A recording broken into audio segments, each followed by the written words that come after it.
school run by Maggie Kerr on the Gold Coast called Universal Astrology. And in my breaks during the naturopathy, it was right next door to the Naturopathic College, and in my breaks I'd always be looking through the window and looking to see what they're doing, and got charts up on the paper, butcher's paper, and they're doing great big charts. I'm going, I want to be in there. I want to be in there. It just looked really interesting. And she had a whole school of all different modalities, from shamanism to different forms of healing, and so there was different forms of esoteric healing. And the Naturopathic College was next door, so I was doing both. So I was doing science and soul, so to speak. And when I finished naturopathy, I then started studying it more formally, and with Maggie. And then I would do courses with her every now and again in between work and study. And then probably about 15 years ago now, I was asked to do astrology charts, more paid astrology, and that was in health retreats. And so I started doing those, and that's where it started, and doing teachings. And so it's been going on since probably the last 15 years, doing more professional astrology, as I would call it. And how would you see that things have evolved in those years, those 15 years? Oh, wow. Yeah, that's a good question. It's yeah, well, even when we look at even the chart tonight, even relevant to the chart, like you've got Neptune in Pisces, which moved into Pisces in about 2011. So the last 14, 15 years, we've had that Neptune in Pisces, which is coming to the end of the zodiac. So Pisces is the last sign of the zodiac, and we start in Aries. And that's a 165-year cycle. So if you can see the Neptune's fork down there on the chart, down there on the bottom left-hand corner, like about 7 o'clock. About 7 o'clock there is yes, I see it. Neptune there, and right beside it is Saturn, and they're both conjunct, or they're both combined, which intensifies that energy of the Pisces. And this is what's even at the moment, is we're really in this last degrees over this next 2.5 months of these two planets in the Pisces. So there's been a real spirituality, with the spirituality coming in a lot more with that Neptune in Pisces, because it hasn't been there really at this degree where it is now for 165 years. And if you think back to at the 1800s, we had spiritual renaissance, so to speak, around the 165 years ago. You had people like Madame Blavatsky, you had other mystics and leaders that were really turning tables and doing all sorts of mediumship. You had places like Lilydale in America, I believe, as well, where a lot of the spiritualist churches and mediumship and astrology and numerology and everything started to come out in the mystery schools, and not so hidden anymore, which was starting to be this cycle. And we're completing that cycle, and it's interesting because we're moving more into the Aquarian energy now, out of the Piscean age, which is a 2,160-year cycle, so to speak, approximately. It's a bit nebulous about when that, which is a very good Neptunian word, nebulous about when the Aquarian age actually starts and the Pisces age finishes. But next year, these two planets, Neptune and Saturn, will be around the 20th of April, will be in Aries. And this is a whole new cycle, a 29-year cycle for Saturn, but a 165-year cycle through the zodiac with Neptune. So it's a real... I feel this time now is just a real, what I've noticed with your question, Priti, is that, to answer a long answer there, is that it's quite a, I mean, there's just so much coming out now. This is what we're talking about now, is becoming more mainstream. The old days of pop astrology, of just what's in the magazine or the newspaper, we're moving so much beyond that, and so many healing modalities. We're talking about land healing before with Jeff as well, and and just crystal healing work. And I've worked with crystals and crystal light beds and as well for years, and just the amazing technology that is just been suppressed to some or put aside. And we're seeing even because astronomy and astrology coming together, and there's a great podcast by Stefan Burns is really he talks about the space weather quite readily on YouTube, and he's bringing in the astrology, which is amazing to see that of science and spirit coming back together again, because it's been separated for so long. And its numerology was the father of numerology was Pythagoras, and and the numbers were symbols. They had meanings, and the same as astrology. There's meanings in the symbols, and so 1 + 1 just didn't equal 2. The 1 and the 2 actually had a symbology and had a frequency and had an energy, and so everything's frequency, whether it's sound, music, numbers, these glyphs. These hieroglyphs that we use in astrology have a frequency. The planets have a frequency. We have a frequency. So it's to me, this is like reading a blueprint. Like I know all three of us have done forms of engineering of some sort. So having that understanding of physics to whatever degree, and electronics is where electricity, the planets have electricity. There's magnetism. There's so much in it, which is I find just fascinating. And I've always liked how things work. I always want to know how things work. When things work. Let's pull it apart and have a look. Yeah, open them up and put it look back together inside. again is another story. That's another thing. Okay, so we're looking at this 165-year cycle that would have started in and around the 1860s. So Around 1860, quite a number. Yeah. I'm thinking of around Stephenson's rocket, the great industrial revolution, all the big machines that came to pass, the traveling of trains that they're coming in and around that time. So if that was the revolution then, what kind of shifts could we be looking at in the next 165 years, or what's this the beginning of? It's obviously the ending of certain ways and the beginning of others. And definitely, I'm glad you mentioned that too, Priti, because like at the moment we're in and even for us personally, this Neptune and Saturn, we're really at a time for this next 2.5 months of really finishing off these last degrees of Pisces, and letting go of things we just don't want to move forward with, because next year the planets are going to be moving a lot faster. The signs will be moving and staying permanently in key signs, and this is where we move over to Pluto, which has been in Aquarius since last November. It's been there now for a year, and the last time we had Pluto in Aquarius was in the 1700s when we had the American Revolution and the French Revolution. So Pluto is up there on the right-hand side, on the left-hand side of the chart, and in Aquarius, 11 degrees. 1 degree, at 1 degree, it's in the 12th house for this one, and it's been a fascinating journey because it's with this one.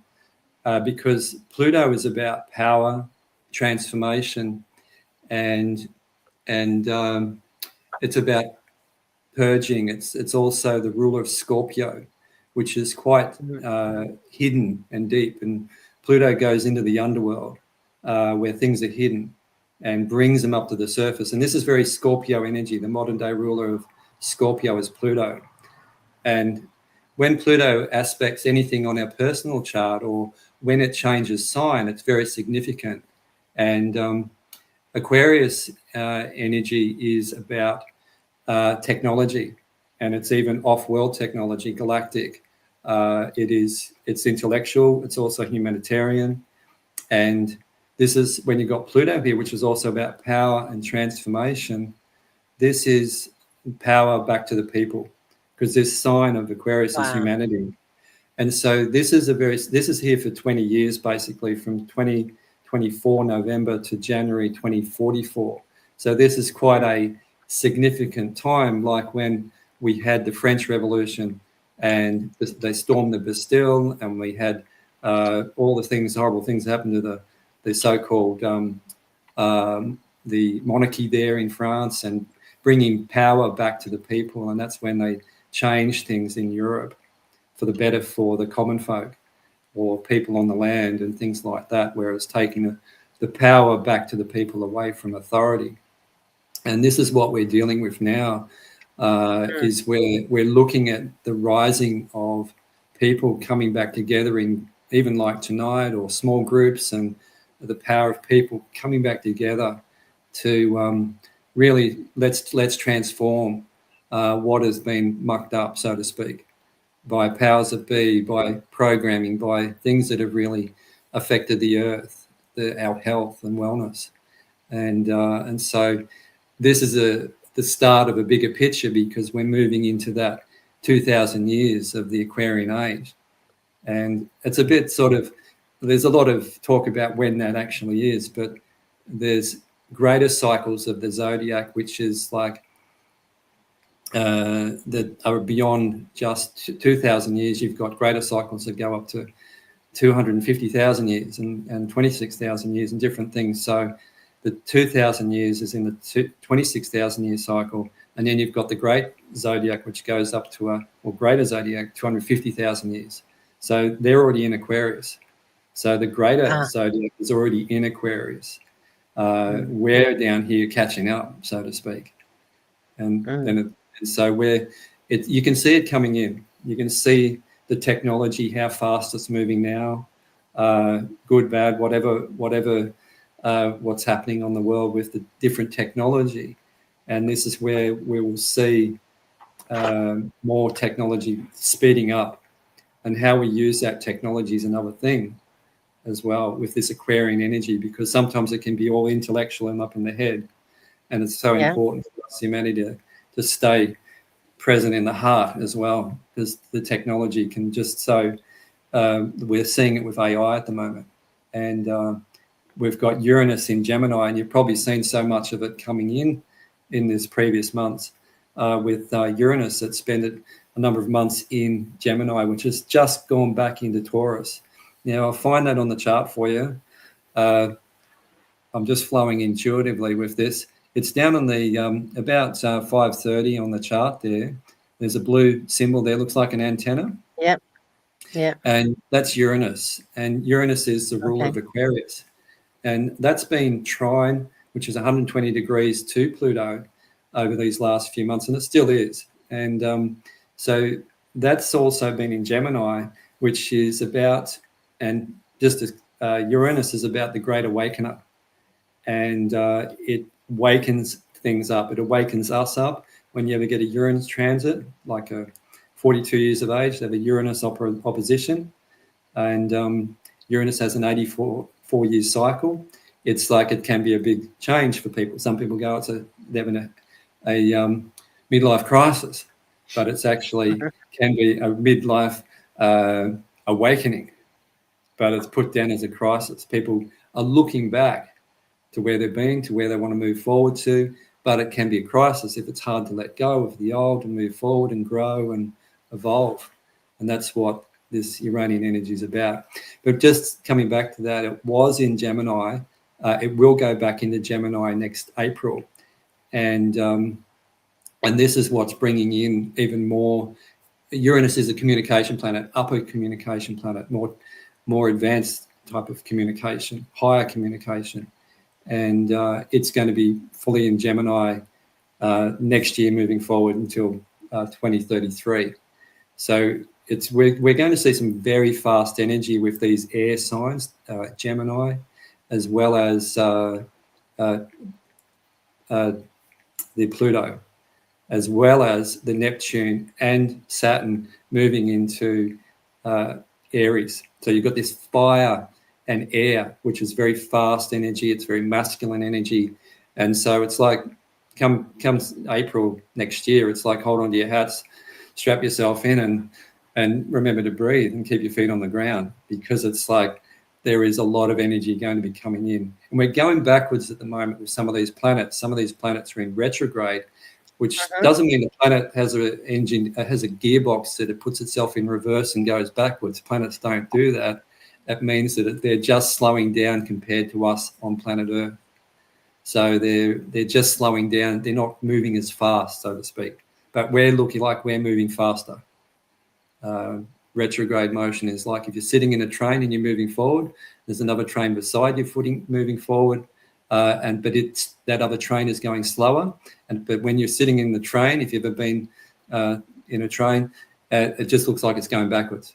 It's not going backwards, it's just going slower. And that's how the planets work when they're moving past each other in the solar system. And so, this is an exciting time, really. This is, to me, this is a really exciting time to be on the planet. It's just a matter of being able to breathe and let go at times, because some of this energy, and we're not even talking about the solar energy and the solar maximum energy coming out of the sun at the moment, which is just off the charts, and sunspots and CMEs, and it's really, really quite powerful at the moment, and for just evolution and transformation. And I feel where our bodies are going through that too. Our bodies are changing in amongst this energy. And the other thing too I'd love to say as well, it's very easy to blame the planets for some of the things going on. You know what I mean? People go, oh, it's Mercury. And Mercury's been in retrograde for 3 weeks and it's moved forward now.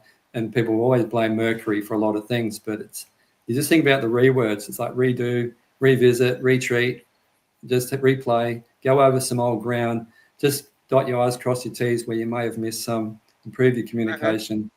And it's the planets are energetic. It's like the macro and the microcosm. They're reflections of us, like we're looking at the birth chart of this full moon today. So this is like a birth chart for the full moon at 9:13 a.m. tomorrow morning here in Australia, which is 11:13 p.m. tonight in the UK where you are. So that's like a birth chart, and it's like a blueprint of the energy, like the energetic genetics of a person, so to speak. And that's where it was when you're born, but that also changes too. And that's another story called the progress chart, where everything starts to grow and progress as you grow. All right. You want me to bring in the UK chart? Beg your pardon? You want me to bring the UK chart in as well? Well, the UK is exactly the same. It's just that it'll be the same planets but they'll be in different places because it's a different. They'll be in different houses, but the planets will be exactly the same. So it's just when it's 9:13 tomorrow morning here, it'll be 11:13 p.m. in the UK in London. So it moves the chart. So you can see there. You can see the moon right up the top. You'll see the crescent moon right up there at 13 degrees. Yep, 13 degrees of Gemini. And that's it's like reverse in the UK for this one. And that would be, if we're in this, that'd be close to midnight, so to speak, when we're looking at that in the UK. Yeah. So if I got I can see a number of 13s. Yeah.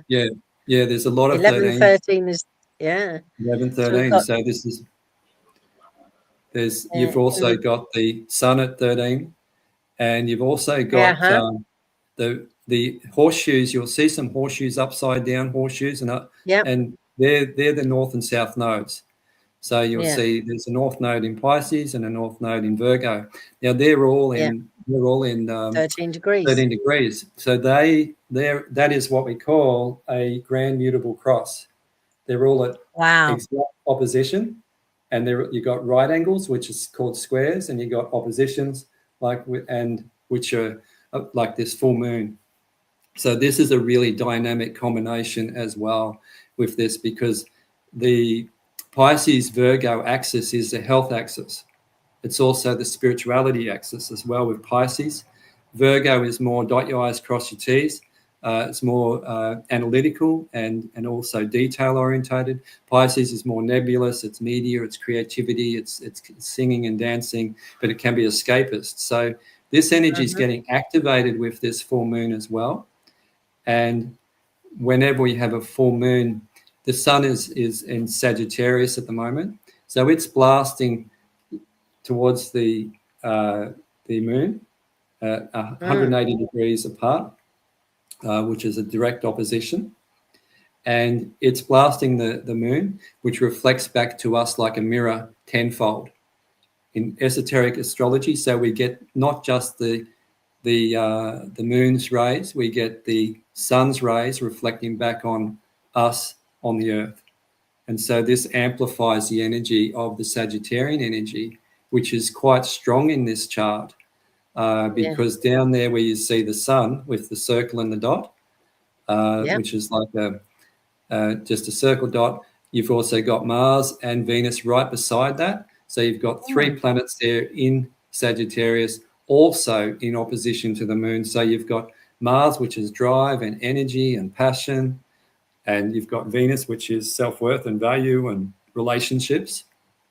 So you've got Mars and Venus here, a lot about relationships. And Sagittarius energy is very much about truth, as well as philosophy, beliefs. It's foreign travel. So there's a lot about foreign travel. What's happened in the airlines recently? Gemini is local travel. Sagittarius is international travel. Sagittarius is foreign relations. Gemini is local relations, more national. It's everyday sort of routines. It's commerce locally. So it's a very powerful full moon in this sense. It's also a super full moon, so it's close to the earth. So it's going to be interesting, because this is also the communication axis through media as well, the written word, social media, TV. So it'll be very interesting to see, particularly with that mutable grand cross, because Pisces can also be about the media and film, and whether we can get some really good, truthful answers in media, and the truth coming out more fully in media, particularly with, or it'll be the cover-up, because Pisces energy can be nebulous and it can be untruths. And the Gemini energy can also be a bit foxy too, and be very stealth, so to speak, and be very quicksilverish as well. So it'd be interesting to see if we can see some real truths coming out, because this Sagittarius energy is about truth. It's also about law. And so it'd be very interesting to see if we move into, it's a bit trusting your intuition with what we hear these days, because there's so much information. Gemini is about information. There's so much. It's overwhelming sometimes. I find it overwhelming, just the amount of information. It's like, I've just got to go down the road to the rainforest walk where I live, put my feet on the earth, which I do, hug a tree, talk to the birds, remember to breathe, and have some space, because there's just so much going on energetically. With people at the moment. I see this, and I've noticed it in the last week, to this build up of this full moon. It's not just building to Christmas. I can just see the energy and feel the energy with people at times. It's very scattery, and this is what this mutable cross can do. It's mutable is completion energy. It's finishing off things, and communicating things, marketing things, selling things, trading things. So it'll be interesting to see what happens in the global stage with airlines, tariffs and trade, and international trade and communications and the media and things like that. So, yeah, watch this space. It's a good time to observe and see how this plays out. Wow. And so I see that, I see that Venus and Mars and the Sun, they're in the 4th house. So that's for today, and the birth of what you were talking about. Yeah. Is there anything significant about it being in the 4th house? Well, that would be, if we were looking at where that is in London, because this is going to be different in here back in Australia, is that you would call that for this because it's more universal for that area. This would be the home. This would be the country. So to me, that would be what's going on there in the UK, what's happening in the law, what's happening in the beliefs and philosophies of the people there, because the fourth house is home and family. Fourth house is, and I would call this the family of origin or the country there. And what is happening with the family? What is happening with the people? The relations, the relationships, the ancestry, because this is the house of ancestry, or the grandparents, the heritage, all of that sort of thing. So this will be interesting, what's going on with the communication with Venus and Mars there, that those two energies which are about relationships. So that's where I'd be looking and saying, well, what's going on internationally with England and other countries too with that Sagittarius energy. Interesting. And you just have to go watch GB News to see all the farmers are out in the streets because the others are not showing it. Where's this in Great Britain? Okay. Yeah, in London. Yeah, they're all turning up to Dowling Street, number 10 Dowling Street, isn't it? Tractors galore. Well, if you look at the opposite of that, and this is where you can go to the opposite, where you've got the full moon, the full moon there. Yep. The moon is also can represent the people, and you've got Gemini there, which is about communication, and this is a 10th house, which is it's ruled by Capricorn and even Saturn, and this is outcomes in the world. This is society. This can also be boss, authority, top. The conventional parent, so to speak, or conditional parent, who creates the rules. So there's the people there communicating, the farmer, so to speak, about what they want to verbalize and communicate. So there's something there, possibly that Sag energy amplifying what's the truth here. I'm not sure what that's about, Jeff. Do you know what that's about in London? Oh, no, they've come from all over the UK because of the current Labor government, who's now putting an inheritance tax on farmers. Oh, really? Yeah, and there's other taxes that are coming through. It's just making it very awkward for farmers to actually have a voice. So I have to say, and when you talk about media, it was actually Jeremy Clarkson's with his show, The Clarkson's Farm, which is now really? Fourth season, and it's actually showing the actual physical lifestyle of a farmer. And when you drive past and you see them at 1 o'clock in the morning with the lights on harvesting the fields, and you think, well, what's going on here? They're actually showing you what a farmer's life's all about, and waking up to the fact these are the people who put food on your table. And that's right. And the redress that they've had to go through from people who don't want to do the hard work but want to take a role as a bureaucrat who can get a piece of paper and, okay, I'm going to fine you this, or, I'm going to charge you this and tax you this. Yeah. I mean, the farmers have just simply had enough. And Jeremy Clarkson, as a media organisation and himself, has been able to get them to vent their spleen. If you're going to look at an organ in your body, they're certainly venting their spleen. In fact, the British police wouldn't allow them to come into London, but the farmers... Oh, really? Yeah, and they said no. They just turned up. I mean, their farmers get up at the crack of dawn, so for them to turn up, the police weren't ready for them. So it's tractors galore. It's fantastic. That's what really happened in France, isn't it, with King Louis and That's right. Well, they had pitchforks, didn't they? Yeah. And hoes. So had pitchforks and hoes, and at that time, 250 so years ago, when Pluto was in Aquarius at that time. So off with your head. It was just like, what's the name? Blackadder.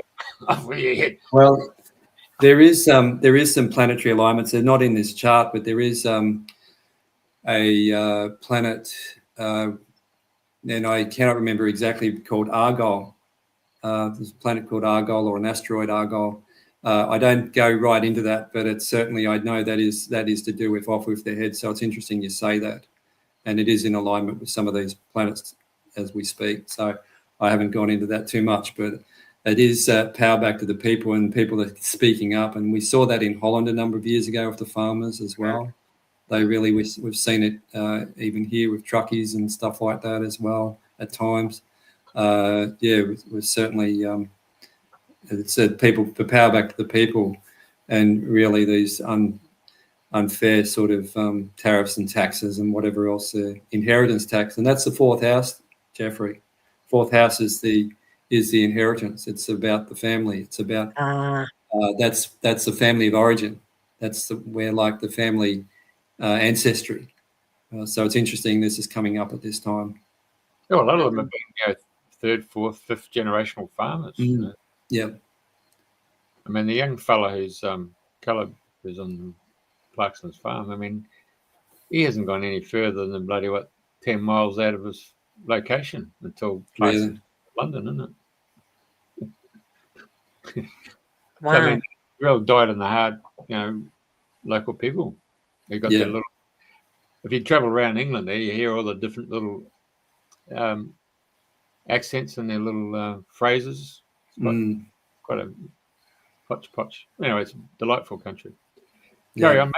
Yeah, carry on. Sorry, I got in there. Yeah, so you've got that grand mutable cross, which is really part of this chart, and that'll move on to some degree with the sun and moon moving forward. That north and south node. The north node is where we're moving towards as a collective. We all have that in our charts.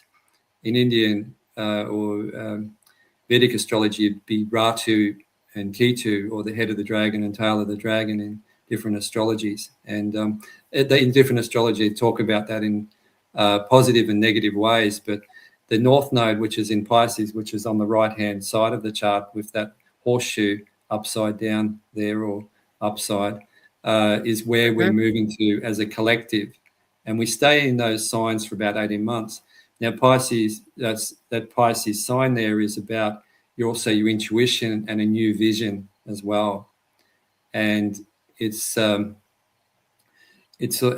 using the intuition more, feeling more, creativity more, visionary more. And this is what we've been so left brain, which is coming back to the Virgo, which is more left brain to some degree because it's ruled by Mercury. That doesn't mean all Virgos are left brain, but it's like there is that logic that we've been so used to using the mind instead of the intuition. And this is where we come back to Priti as well, where we were talking earlier about the goddess coming back, the feminine coming back. And this is where we're starting to bring in this balance now. And it's interesting, all these planets that we're talking about at the moment in these north and south nodes are at 13 degrees, which is there's astrology that has 13 signs, and it's been shifted. There's 13 full moons a year. It's the there's so much in that with the goddess, but it's also that it's looking at it in a bigger picture is balancing out the feminine energy again now with the masculine energy, because it's gone so far out of balance for such a long time, and we're grappling with that. We're trying to balance that, men and women. It's not about just what sex you are. It's that it's bringing in more of that balance, and this is really it's starting to. We can get so caught up in all the mental work and all the fancy shiny things like AI and things like that. But is it bringing in our intuition? Is it bringing in our wisdom instead of just more knowledge and heartbeats?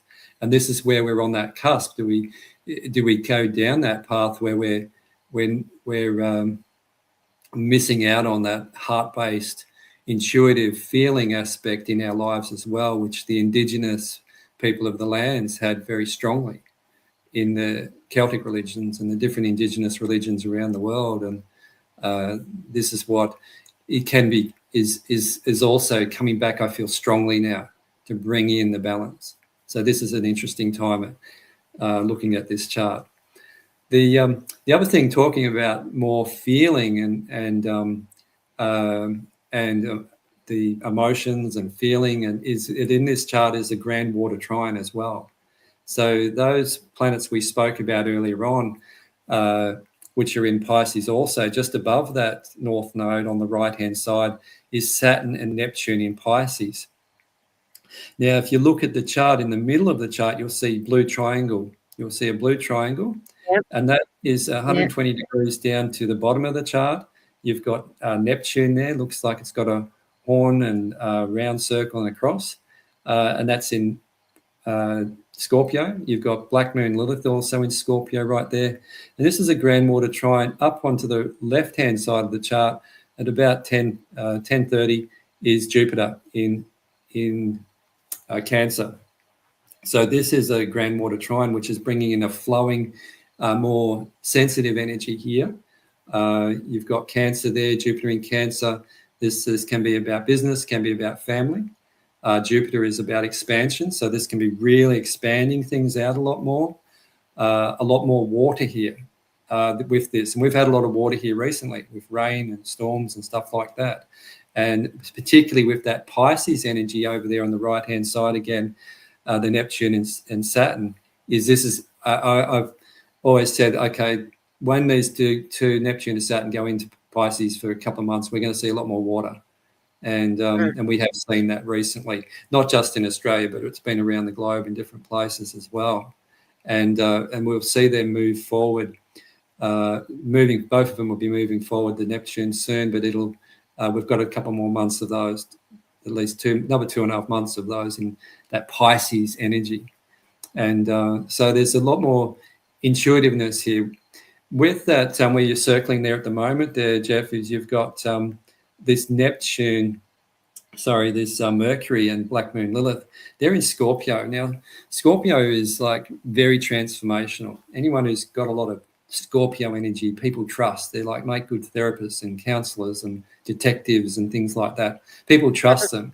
Like if you've ever had people just come up to you and tell you secrets and tell you this, they'll go, I've never told anyone, but I'm going to tell you, because they just feel this trust. They normally carry a lot of Scorpio energy.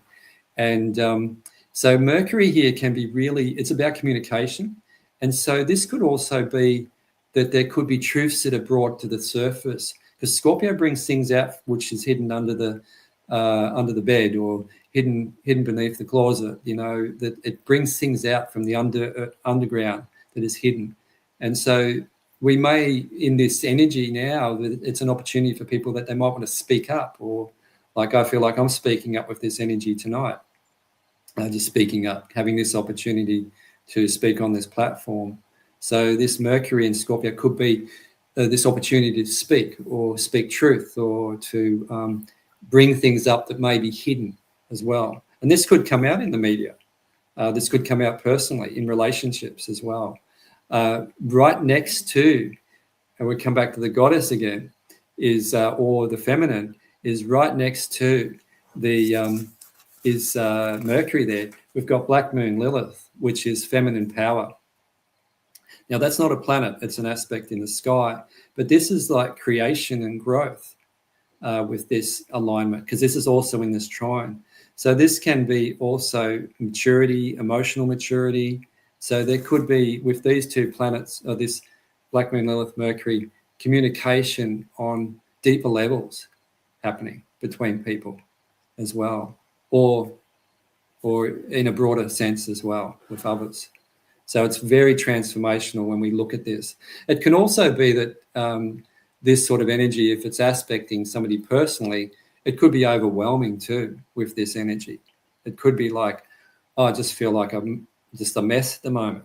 This is like, it could be just too much. Do you know what I mean? If somebody has a lot of water, or these are aspecting their charts, they could be overwhelmed by feeling, and it's just too much to handle. So it's really important to just remember to stay grounded at this time, particularly with the energy that's happening. It's very strong energy, particularly globally on the planet, particularly with the galactic energy that's occurring. That's also, and that's not always spoken about astrologically, but astronomy-wise, we have this solar maximum, which is really bringing in a lot of energy for us as well, which we could look into that more.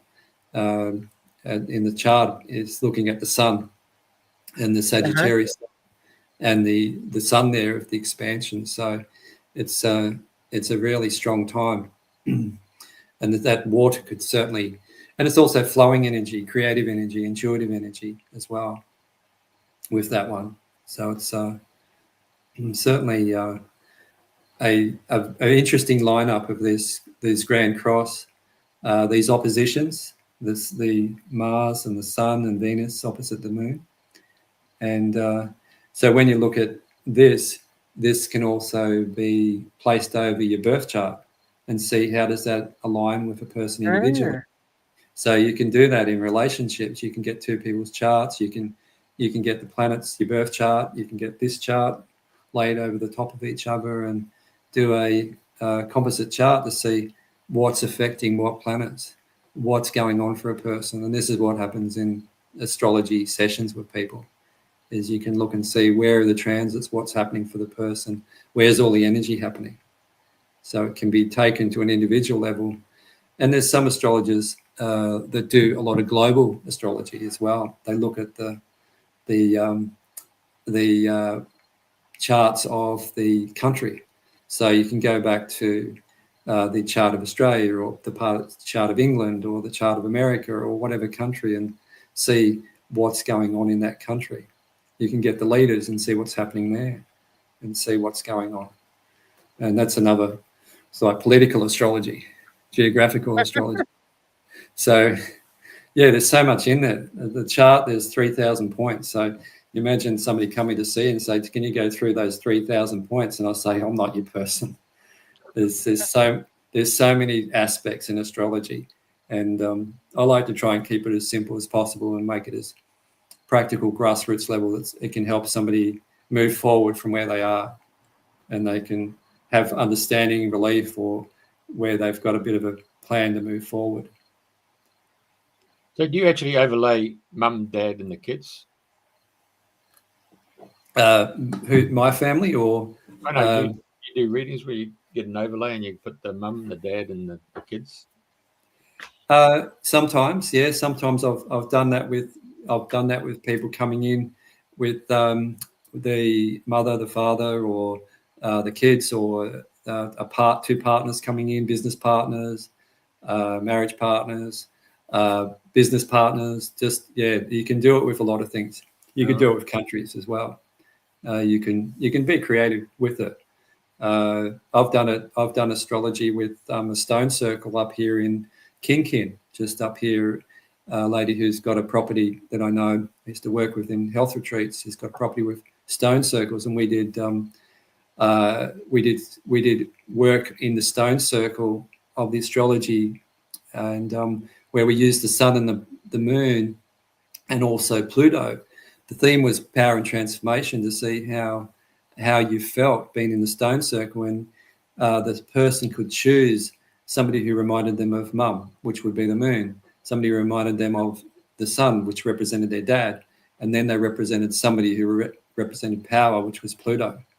And we did it like family constellation work with the actual with the people then we placed them on the actual stones, which had the different constellations, and it was really amazing what came out of that, and how people felt and what they felt, and reflecting back. So the school I went to, they did astro drama, where people played out different voices on the chart. So there's so much creativity that you can do with it.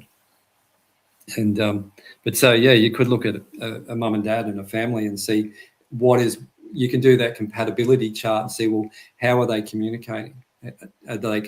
You can see the aspects of what's difficult and what's challenging and what flows easily, why they can communicate to dad but not mum, or vice versa, or why does this child fight with that child, or these two get along well and these ones don't. So, yeah, you can look at all that. Right. What happens when you get the Brady Bunch? Yeah, I come from a Brady bunch, but 6 kids. But there's I don't know about doing a whole Brady Bunch. You could do it, but it's you could look at it individually and just see all different. You could do a couple of charts at a time. I think you could do up to about 3 or 4, but if you couldn't do up to about 6 and just overlay them. I mean, I was probably being a bit cheeky there, but the Brady Bunches, the bloke had his kids, and then the lady had her kids, and a blended relationship. Well, it's still like there's different ancestral heritage, even DNA with those, but energetically, it's just be the same as like a man and woman coming together, or two people coming together in whatever form and looking at their charts. So it wouldn't be any different, really. It's two souls coming together, or two souls in communication, two souls living together, whatever. You just look at it the same and see where the planets are, like Venus and Mars. How do they relate? How does the moon and the sun relate? So you look at those sort of planets and see how do they flow, do they not flow, are they compatible, not compatible. We can see where the challenges are, where the ease flows are, and all of that as well, which is you can do that with relationships, any sort of relationship. So you mentioned countries. So how do you sort of peg that? I mean, do you go back to when the Indigenous people arrived in Australia, or you talk about? Well, that's a good question, and most of the charts, like the American chart, for example, like if you're looking at America, for example, you'd look at, say, the 1770. So I think it's 1776 chart in Philadelphia, and I haven't got the time and exact dates on that. I think it was July 1776 or something. With Australia, it's the Commonwealth. We go back to, it was 1901. I'm pretty sure it was 1901. So that's the chart, and it wasn't like 1788 or 1770 when, say, Captain Cook came to Australia or sailed around Australia. The Indigenous would be harder to do when they first came to Australia, but that's the Indigenous have their own astrology. There's plenty of that symbology in their rock art. You can see Pleiades in Central Australia and Pleiades constellation in Western Australia. But you can just do whenever there is a certain date, and if there's something changed in that country, you can look at that date as well with the actual country. And that's like a birth chart for it.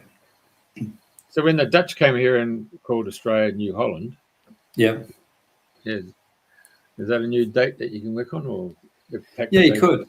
Dirk Hartog, was it? It came to one of the islands there in Western Australia and left a plaque there, and I believe there was probably even others before him too. I believe Portuguese as well, but that's one we do know of, is where he come to Western Australia. But that could be another one as well. But they don't use I don't see the 1771 of Captain Cook used very often. I normally see the 1901 chart done. That's what I've looked at. Oh, yeah, right. So after World War II, when we had a lot of Mediterranean immigrants, Italians, particularly, and Greeks and Scandinavians. So when a person turns up there and says, "Oh, my ancestors arrived on this particular 10-pound trip," 10-pound pom. Yeah, and they arrived in Fremantle or they arrived in Sydney. Do you start the chart when that member of the family or the patriarch or the matriarch arrived in Australia? Is that how would you work from there as a point of birth onto Australia? You could look at if you've got their time and place and even date of where they were born, that is their birth time.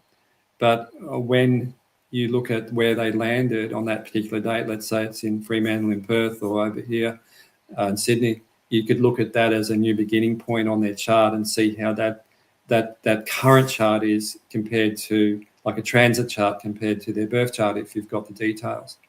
Right. And you can see, well, what is like, whether when a person does move to a different country, though, it does change the energies of the. You can do astrocartography where you could be born in London and then come to Australia, and you can see where the birth chart will actually go through the different lines around the world of the different planets of where they will be. And so it can be a totally different experience for that person living in Australia than it is to living in London, because they've shifted, they've moved energetically, and you can see that they could have a different experience here in Australia, or they could go to Hong Kong and have a totally different experience again, because there's different lines that travel around the world where the planets will also be evident and more prominent, and where there's sometimes even crossing of lines where there's different planetary lines crossing as well. And so you can look at a few different things there, Jeffrey, where you could look at that as a new start date on the day they arrived, and see how that aspects to their natal chart. And it might be evident there may be a planetary alignment that shows a new beginning and what that story would be as well. So you could make a birth chart for that new beginning, like a business or a new baby, or you could do that as well. So it's like a new beginning chart or a solar chart type of thing. Right. So, question without notice: have you ever had people come to you and say, "This is my father's birth chart, and this is when my dad passed away"? Do you ever get a chart, sort of look at the two, the beginning and the end, and see how the journey ended? I've never had anyone do that, bring the birth chart of their birth and also when they passed. I have had people who in palliative care contact me and ask me to do their timing of when they're going to die. And they're in palliative care and they haven't got long to live, and they want to know when they want to die, when they're going to die. And that's a difficult position to be in. Yeah. Because it's so nebulous, and so you can look at the chart. There are aspects in the chart you can say, yeah, this is a death, but it could also be a rebirth or a transformation where it's one point to another, but not necessarily a physical death. But you can see aspects in certain places in the chart where you could say, yeah, this is a possibility. I've experienced accidents myself personally where if I hadn't done something positive, I could have had an accident, and that came up in the birth chart at once. And so I had a osteo treatment, and I'll share this with you. I had an osteo treatment, and it released memory out of the cells so much that I had a flashback to when I was young and a particular accident, and I saw and felt what happened to some degree. And it was so strong, I ran out of the osteo clinic. The osteopath was running after me because he knew something had happened. He got me in the car park and grabbed me and brought me back in, settled me down. And then I went to one of my teachers and said, I don't know what happened, but this is what happened because I just released so many tears on the beach. I just collapsed on the Gold Coast. And she said, that alignment that was in your astrology chart was a lineup for it could have been a car accident. And I had a flashback to when I did have a car accident, and I was lying in the hospital, and I sort of come out of, I don't know, I came conscious or something as a young child. And that's what happened in the osteo treatment. She said that energy was so strong, it could have been an accident to release that. So it was an osteo treatment that released the energy that was stored in the body. For logical people, that might be hard to fathom, but I had that experience. So it was, the astrology showed that, and you could see that when somebody passes as well. But it's not something I advertise. If people started contacting me and say, "Oh, when am I going to die?" It's not something I'm going to put on a business card. Yeah. Okay. Gotcha. So you intimated just there another aspect of your credentials there by being hypnosis and the quantum healing concept. So is that the next step of your movement when you go from astrology and you had that big epiphany and the big release to start investigating hypnosis and quantum healing? Yeah, well, the quantum healing, I heard about Dolores Cannon's work it's interesting, it was 2011 actually. It was when Neptune went into Pisces, so I just realized when that was. And somebody told me about this lady that she's been on YouTube, and she's talking about past life regression, and I'd already done a few sessions like Life Between Lives, which was a 5-hour hypnosis session, did about 10 lives. I'd already done some group hypnotherapy, and I started looking at her, and I see this older lady, and it's like a grandmother figure type on TV, on the YouTube, and I'm thinking, who is this lady? And she starts talking about the new earth, and she starts talking about past lives, and I started listening to her work more so around, really started listening to her in 2015, 16, and I thought, wow, this is really different type of hypnosis. This is not just past life, go back to a past life, see who you were in Egypt 2,000 years ago or anything like that, and it's just information. Her work was showing that you can go back, forward, you can go into this life, but then when you're there, you can find out and ask questions about what's going to help heal as well. And as a naturopath and being in natural therapies, this interested me because you could use it as a therapeutic type of treatment, not just out of interest. I was Hiawatha in America and whatever, and it was more that we can find out information from this life, previous life, and I've seen people go into the future by themselves too and see events, and that can help them move forward, and that's what it's about, is going back. And so that's that. I started studying it in 2018, and Dolores had already passed then. I learned from her daughter and another lady, Susan Spooner, on the Gold Coast, Sydney actually, and did level 2, and then been practicing ever since and doing group work. But it's fascinating, Jeffrey, with what occurs for people, like the technique I was taught, how that can really assist, and sometimes it's amazing what people do see and experience. It certainly bends my logical mind. It's beyond just everyday linear timelines. It's like, as Dolores used to say, bend your mind into a pretzel. I feel like a bag of pretzels with some of the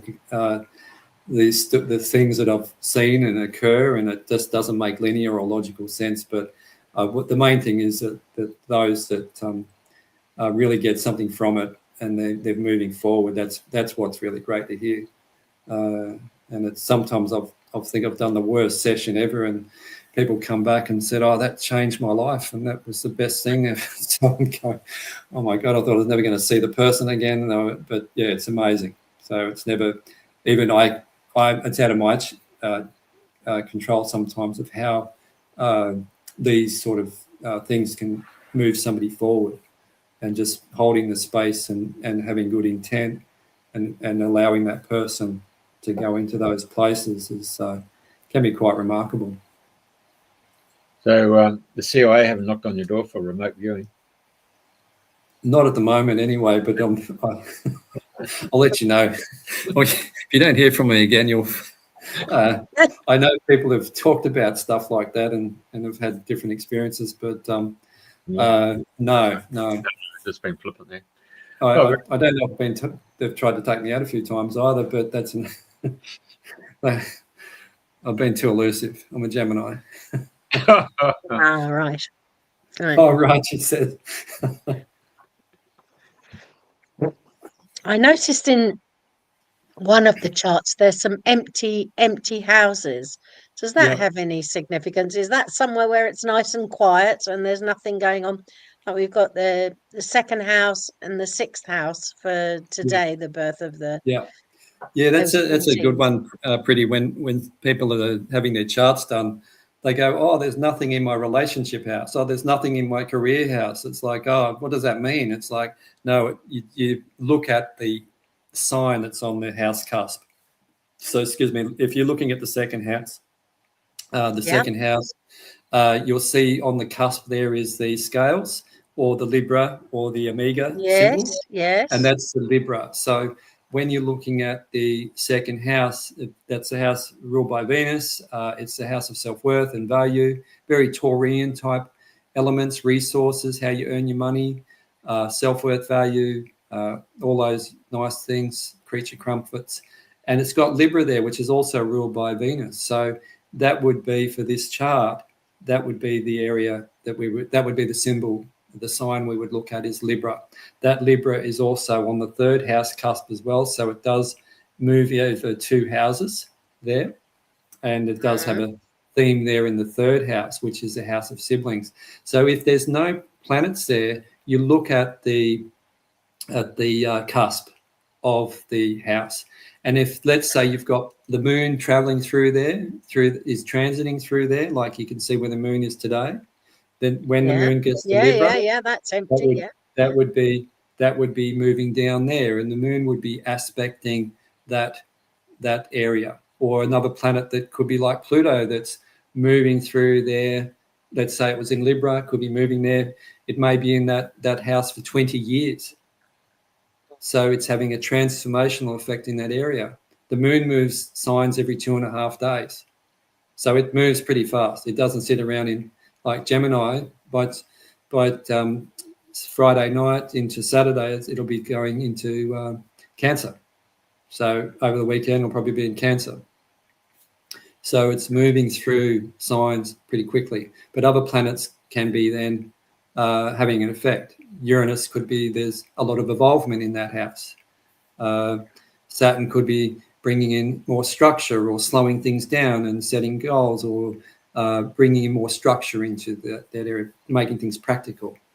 So there can be different themes and stories with each of the planets as they come through.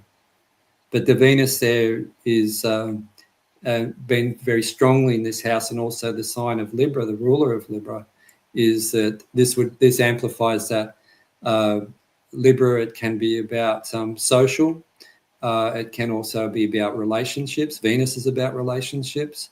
It's about money, how you earn your money, but it also could be about your own self-worth and value of how you value yourself. If you value yourself, you can value others better. So this could be some of the themes that could come through if this was personal. But this is more, let's say, the full moon for London, so to speak. So there could be more, Libra can be about harmony in relationships. So this can be about money, this house. So there could be more harmonious communication or relationships. So are the farmers going in there with pitchforks and big forks on the front of their tractors and ramming the Parliament House and Big Ben, or are they coming in with diplomacy? That's where because Libra also rules law as well. Yeah. Like Sagittarius also comes into law. So that would be interesting, how negotiations, if what's been spoken there as well. So it'd be interesting to see what's the going Belgian on. farmers and the French farmers, they had tankers filled up with manure, liquid manure. Oh, that's right. Yeah. Gave them a great spray. That's right. Yeah, I remember that. Yeah. I think you could say negotiations had broken down then, and it was more like action. Yeah, Speaks louder than words. Yeah, I could call that another name. That one. It's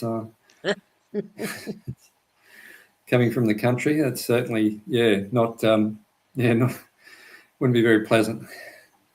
Yep. Well, they do say manure it does feed the plants for. It does. Yeah, it's nourishing. It's very nourishing. Yes. It's nourishing. That's for sure. Yeah, it definitely feeds the plants. All right. That's nutrition for the plants. Yep. Indeed. Wow. So there's a mouthful there in that astrology chart. There's a lot in it. There's also the 9th house there. That's the Noosaville chart. You can see an empty house there with the 9th house. It's got Libra there. And the other one is the 1st house. The 1st house doesn't have any planets with that chart. So you look at the cusp. You've got Aquarius, so it's Aquarius rising on the cusp, and that is also the ascendant or rising sign on the far left-hand end of that chart is Aquarius. So that would be a theme for this full moon as well. It's Aquarius can be eccentric, it can be intellectual, it can even be left of center, but it can be humanitarian too. It's about technology, scientific, off-world, galactic technology as well. That's also quite strong here. So that's not far from Pluto. It's not exactly close. It's 10 degrees away, but it's pretty close. So there's an Aquarian theme here a little bit as well. Yeah, you look at what's on the house cusp there. So can we just go through, so for people watching for the first time and looking at astrology, can we just go around the circumference here and name all these different Yeah, if you point to them there, Jeffrey, I can just say what symbol and also what sign they're in, or what planet and what sign. So you've got Pluto there in Aquarius, and Pluto there in Aquarius is in the 12th house. Okay. You've got Mars at 22 degrees of Sagittarius in the 11th house. Sun 13 degrees in Sagittarius in the 11th as well. You've got Venus there in Sagittarius, 5 degrees in the 10th house. You've got Black Moon Lilith there in Scorpio, 28 degrees, 10th house. You've got Mercury there in Scorpio, 22 degrees in the 10th house. And so you've got Mercury. That's the south node there in Virgo. South node in Virgo, the horseshoe shape there in Virgo. So that's the past, that one, in the 8th house. And then we come down, we have Selena there in Leo in the 7th house. This symbol just here with the cross is the part of fortune. The part of fortune is a calculation made up of the sun, the moon, and also the rising sign in Leo in the 6th house. And then we have Jupiter in Cancer in the 6th house. And we then go down to Moon at 13 degrees of Gemini in the 5th house. We've got Sedna at 1 degree Gemini in the 4th house.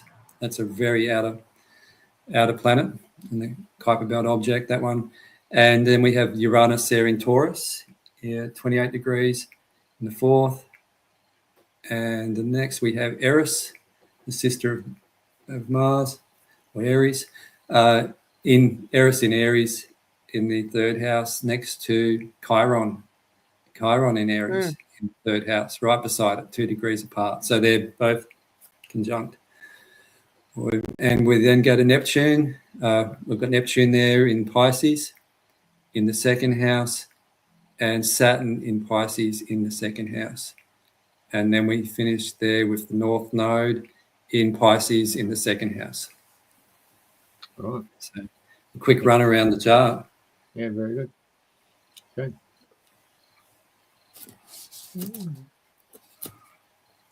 So with the full moon in Gemini, I always thought of Gemini as being divine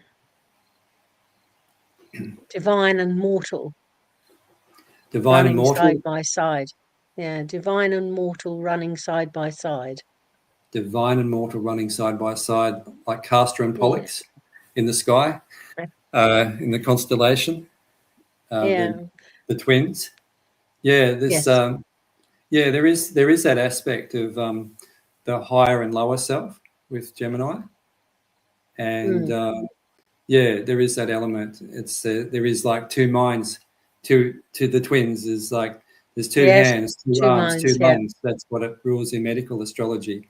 The upper mind, lower mind, or the it's the Gemini energy. You can see two sides of the coin more. It's like there's two aspects of a situation, and that's also where Sagittarius can be very pointed. It's like the pointed arrow. It can be very direct, and sometimes it's can be not. It's harder for the Sagittarius to see the other side of the coin. They've got to work harder at it. Where Gemini will see the two sides a lot easier. And sometimes that can create a bit of confusion too. Which way will I go here? That's the Gemini. Up, down, sideways, this way. Yeah. And that's where it's. But yeah, that's certainly. The moon is when we look at a person's chart, the moon can be their soul and their PhD of where they've been before. And that's where we always look at the moon. This is more evolutionary astrology, is the past lives, the experience of the soul, what they have learnt in previous lifetimes. And you can also look at the South Node, you can look at Pluto as well, or 12th house also. And so the moon is like the soul, but it can also represent the people as well in like a full moon chart. This represents the people, and it's about communication. Yeah. In this chart. So I'm looking at all that, and the title that you've given it, Super Full Moon in Gemini, and all these different aspects that are probably just a fraction of what's actually going on. Is there something in there that you could just surmise that very simply is the biggest message that you see hidden within all the complexity? I feel it's like when I look at this chart, which stands out to me is truth. Truth. That's just, if I could put it in that simple word of truth. And that I bring the attention back to the sun in Sagittarius at 13 degrees and the Venus there and Mars on the other side.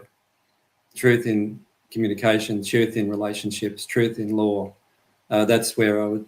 It's also about what do we believe? What do we intuit? What do we trust? Do we trust ourselves and our intuition? Do we trust what we hear is truth? And so there's other aspects that can also bring in that intuitive element too. But to me, it's when I look at that chart, I look at it with that Sagittarius energy. I'd say truth. Wow. That would be where I would leave it. Yeah.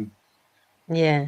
And it begs the question from me, what is truth? Yeah, that's a good question.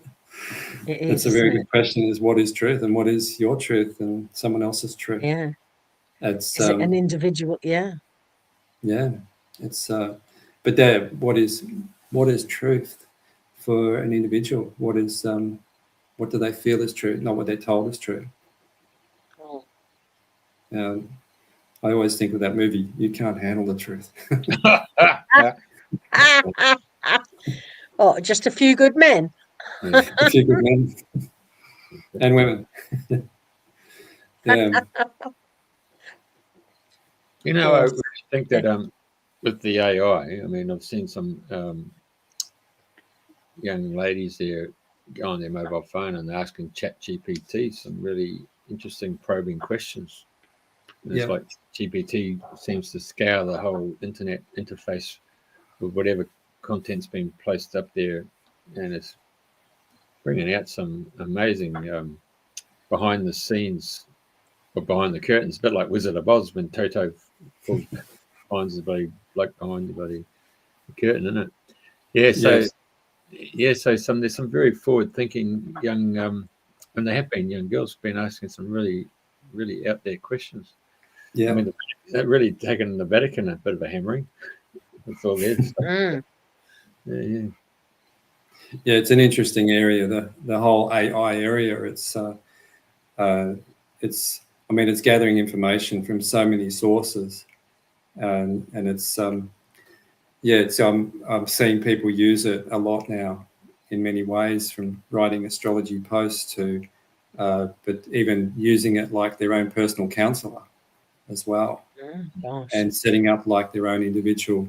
And this is this sort of Aquarian energy where it's we're moving into a whole new world of where it's that connection with people is are we losing touch with so much social media and so much of things online and AI, that connection to other humans where you can actually physically touch them is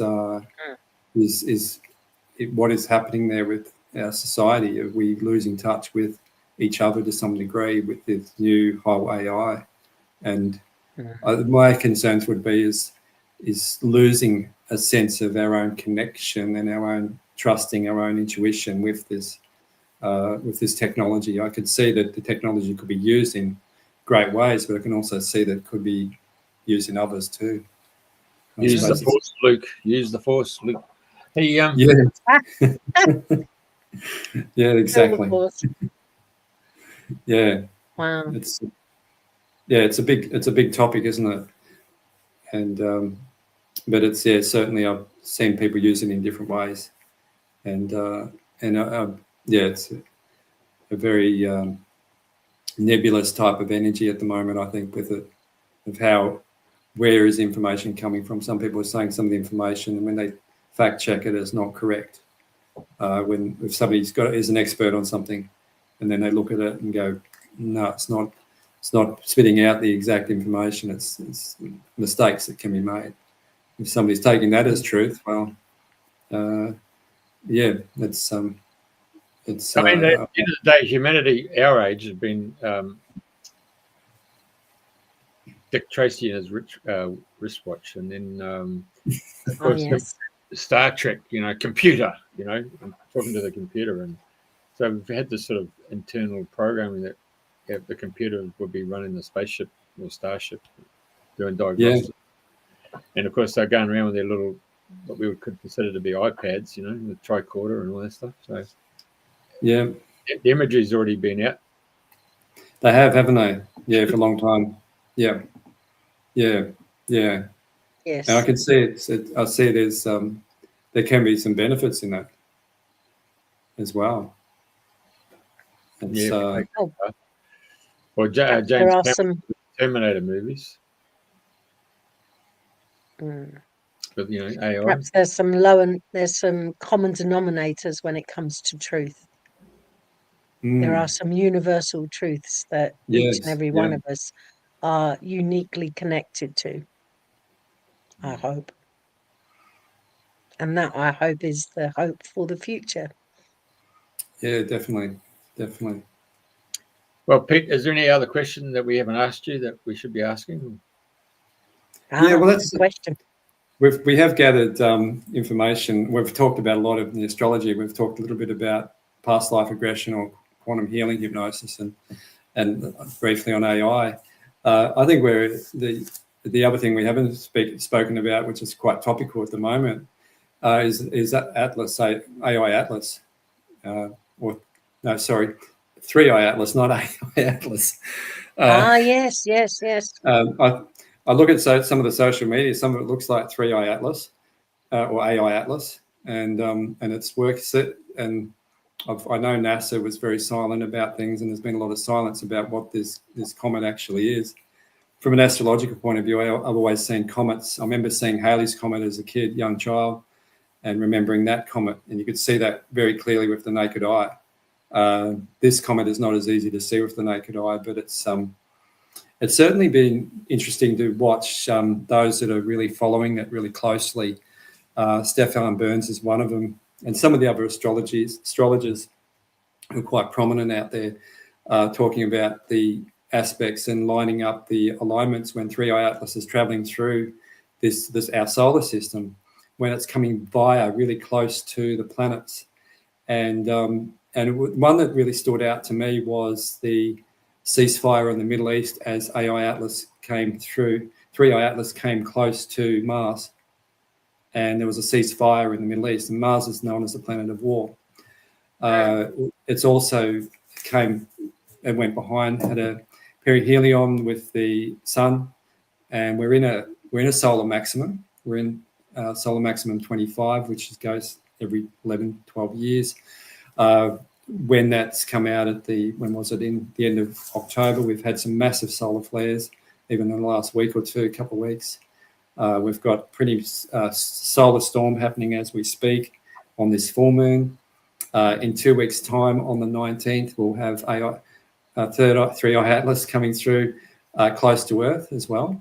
So it seems to be having, and it's like the astrology is that there's an energetic effect going on. Now, I'm not saying it's the aliens from Planet Memoc or anything like that, but it's certainly, it's certainly having an energetic effect, and we're having an energetic effect on it as well. And there are people who are connecting into it, channeling it. We're looking at the astrology of it as well. We don't know the origin of it exactly. It's very interesting just observing this, but it seems to be really activating a lot of interest with people. It's really activating a lot of interest in the galactic, the cosmos. I think astrology has become so much more popular, even not just recently, but it has over the last few years. It seems like there's a dime a dozen of astrologers that are just everywhere now. There's just so much more interest, and people can see there's more in depth than just the local newspaper with astrology. But this three-eye atlas it comes close, but to Earth on the 19th. But then we've got a couple of days later, we've got the full moon around that time in Sagittarius, or new moon, sorry, because everything's flipped around. We've got a new moon in Sagittarius, and then we've got the winter or our summer eclipse, summer solstice down here, and the winter solstice in the northern hemisphere. So it's a very significant time, I feel, with this energy. So we'll see how it unfolds. I'll be here in Dune observing, seeing what unfolds with all this, and see how see what happens as the energetic effect of what this comet as a messenger is bringing through, whatever consciousness it's got, whatever it is, bringing information or consciousness or technology or energy. Maybe we're affecting it, or it's. Boy, he wrote the screenplay for Star Trek: The Voyage Home with the probe when it arrived, a big, huge cylindrical thing, and then set out a probe, and there's a message to the whales. So, just putting it out there. Well, that's interesting because I've heard reports that, and I did do some study with dolphins many years ago and swam with them in different parts of the world. And there's been conglomerations of whales and dolphins coming together in hundreds, if not thousands, coming together in certain parts of the globe recently, just gathering in big numbers.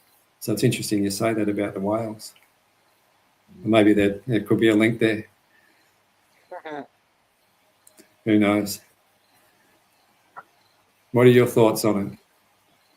No, just use my intuition and the question, or just saying the concept of how we're being seated with that particular movie, Voyage Home, with bloody Star Trek. Had to go and save the whales and come back to the 21st century to get 2 bloody whales to repopulate the species. Interesting. I mean, from that moment onwards, it really was quite powerful because whales have been hunted, for their bloody oil, and then all of a sudden big shift in consciousness, to the point that now everybody goes out on whale trips and see the whales in their in their natural habitat. It's a big turnaround. And more people swimming with the dolphins. Definitely.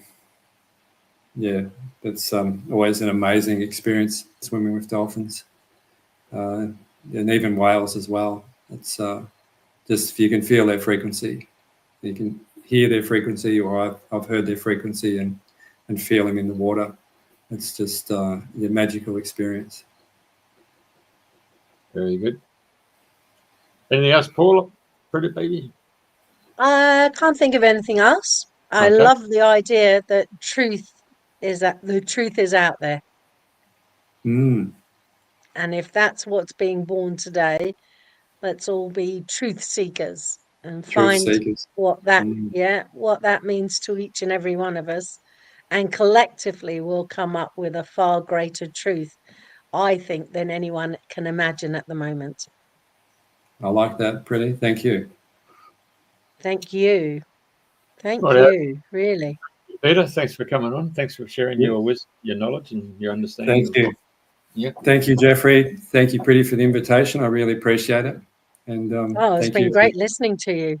Thank you Fantastic. for whoever's tuned in as well. Whoever's Yeah. taken the time to listen for the last hour and a half. And, Right, so I'm going to just turn us off and then go back to the radio program as well. So if you want to just stay on and then have a debrief. okay. Yeah. Okay.